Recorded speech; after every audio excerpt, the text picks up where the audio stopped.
Hi, I'm Coach Bob, here to talk about creating great relationships. So what is more cool in life than to have great relationships, people you can count on, you can laugh with, you can love, you're supporting each other. And yet it's often hard to be in a great relationship on our own and to get it from others. So, for me, I often, in my business and sometimes in my life in the past, I felt alone. And I thought I had 100 great relationships, and I really had 100 somewhat superficial relationships. So a great relationship is someone that I make time to be with, and I'm not judging, and I'm there for them. And so I realized, for me to use great relationships, to practice how to have great relationships. Now that may sound a little bit selfish, but open, honest, accountability, being a mirror for each other, clear expectations. Not everyone wants to go deep and have those kind of relationships. So for me, I found that as I practice with people, so in my forum with entrepreneurs and in some other groups that I'm a part of, that we have these expectations and a structure around it. So I was practicing on how to be in a great relationship. And what I realized is I could practice with them.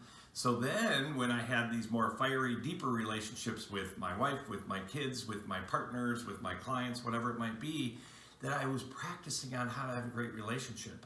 And as I practice with you, and then I can practice even more with my family and the people that I have more fiery, deep relationship with, I'm working on and practicing on how to have the greatest relationship of all. And that's with myself. So if I can't have a great relationship with you, how can I have a great relationship with myself?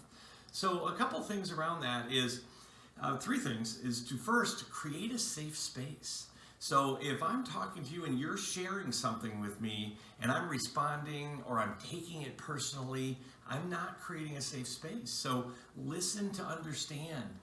Use verbiage that isn't judgmental, and to really be present for them. So it's a safe space for them to hear themselves think. So often someone will say something, I'm like, yeah, I know, I got it. And they're like, you know what? I don't know if I got it. I need to hear myself think and get it out of my head.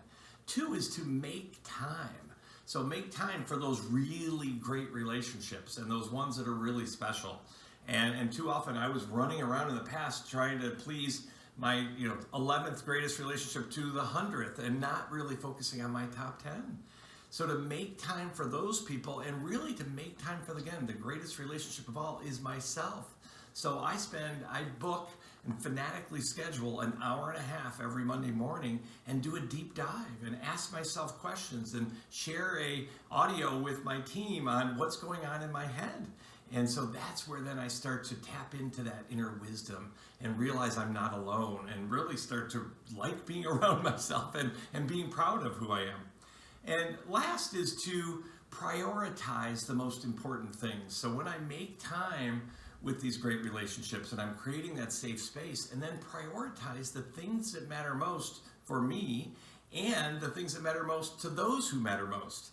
So if I'm running around doing all these urgent things, I feel scattered, I feel alone, and when I make time for these great relationships and make time for myself and then knock a few of those things out, I gain confidence and I'm proud of myself, and I can start to believe in myself, and I'm dependable, and I'm starting to really implement self-mastery. So creating great relationships is very rewarding. It's nice not to be alone, and it's nice to know I'm always here for myself. I'm Coach Bob. Thanks for listening.